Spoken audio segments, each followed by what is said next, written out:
Hey everyone. Good morning or good afternoon or good evening. It depends on when you're watching this video, but this is for my YouTubers. So it's so good to see you all. Happy Sunday and happy day 7 of our daily weigh-ins.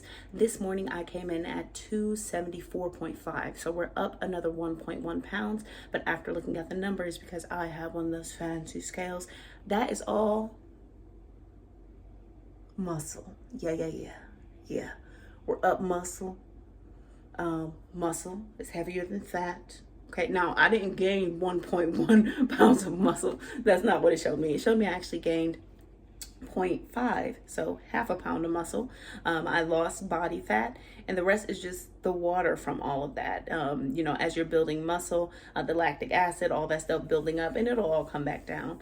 But I am super excited actually for looking in the details of those numbers, and that brings me into why I use a specialized scale. I like those scales that you can step on and tells you all sorts of stuff, because for the longest time I was afraid to step on the scale because all you see is a number, and that number makes you feel overwhelmed. You think this is all of who I am. And because I was so afraid to step on that scale, I was giving the scale so much power.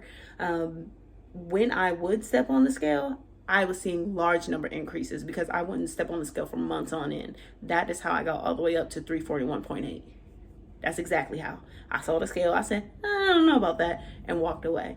But now that I have a scale where I step on it, it tells me my body fat. It tells me, which type of body fat it is. So, it breaks down the visceral and the sub.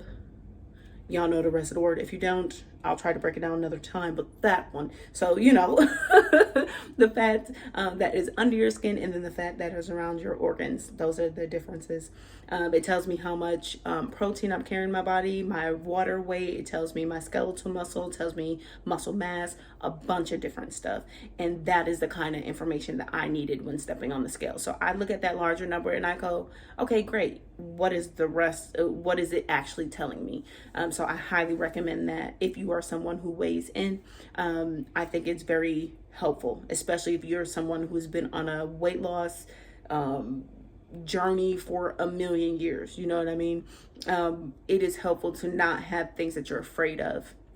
And the scale, even though it's an amazing tool and only one tool, it can be a fearful one depending upon the power that we give to it. And so I just wanted to talk a little bit about that today. I would love to talk longer, but as y'all can see, y'all see me dressed? Y'all never see me look this nice. That's because I'm headed to church.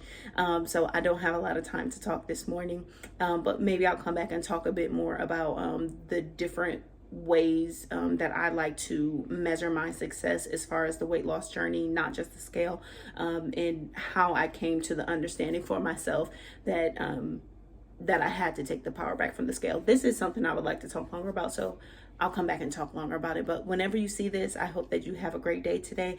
I hope that you keep pressing towards your goals. I already hit the gym this morning, so we're just going to keep on going. Have a wonderful day, and I will see you tomorrow.